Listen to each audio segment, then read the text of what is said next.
most common types of online scams. The internet can be a blessing for most of us, but there are some cybercriminals who threaten to ruin its usefulness for shopping and information gathering by trying to scam unsuspecting online victims. There are a number of common scams to watch out for. Here are 7 of the main ones. 1. Phishing. Phishing is when a cybercriminal contacts you to try to get you to hand over your personal information or money. It might also try to get you to download a virus that infects your computer with malware or opens up a backdoor so they can steal sensitive data such as your usernames, passwords, account numbers, and so on. Phishing happens most often via email, but it can also happen over the phone, via text, and on social media. In particular, beware of online quizzes on social media. They will often try to get your passwords by asking you common questions so they can then guess your passwords in order to access your accounts and so on. Many people base their passwords on birthdays, children, and pet names, and so on, so beware. Phishing emails usually look legitimate, but pay attention to any landing page you might be sent to. They will usually try to make the site appear the same as the original, such as PayPal, but comparing the two side by side will usually demonstrate which is the scam. 2. Keystroke software. One form of malware captures all your keystrokes, so it can pretty much lock every site you go to, your username, and password. This could be a real disaster in terms of identity theft and money being stolen. 3. Sad Nigerians. Believe it or not, this scam still works on some people. It usually involves an email from a desperate Nigerian asking for help in getting a large amount of money from the bank. Those who get hooked in pay small amounts to get paperwork for the transaction and then finally get the money, but all they are doing is putting money in someone else's bank account, and possibly even revealing their sensitive financial information. The scam relies on greed and getting lots of money for very little effort, so remember, if it sounds too good to be true, it usually is. 4. Greeting card scams. There are lots of free greeting card sites online, but they can be very dangerous. The images can carry malware that will attack the recipient's computer, and it will often open up a Trojan horse for them to get more information. If you do have to send an e-card, use a reputable site and watch out for spoof sites, such as clones of Hallmark.com. 5.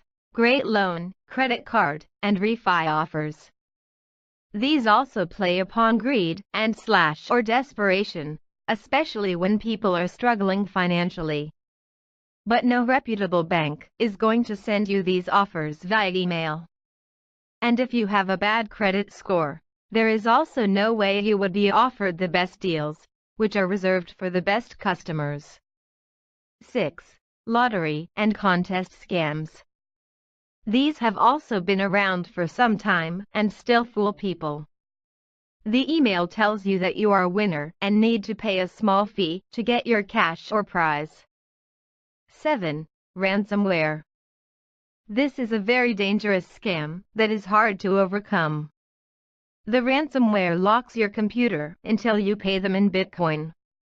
The longer you wait to pay, the more money they ask for. So far, even top computer security pros have not been able to restore data or track down the criminals. Note that if you have a backup hard drive connected to your computer, the ransomware can lock that up as well. Back up all your data in a reliable cloud storage system and avoid clicking on anything that does not look legitimate. What to do if you have been defrauded? No one wants to think about what to do if they are the victim of online fraud, but being familiar with the most important steps to take could help the whole incident become a lot less devastating. State versus federal level. Fraud can be on a state or federal level in the U.S. If federal, the Department of Justice would be involved in the case. A case is federal depending on The type of fraud. The amount of money stolen. The laws violated federal, state, or both. If public services were used, such as the U.S. Postal Service or Medicare. The location of the crime, that is, within a state, or across state or national borders. Types of fraud to look out for. Here are the main types of fraud to look out for. Telemarketing fraud, trying to sell fake goods or services. Mail fraud. Credit card and check fraud. Identity theft. Bank fraud. Pyramid or Ponzi schemes. Internet fraud.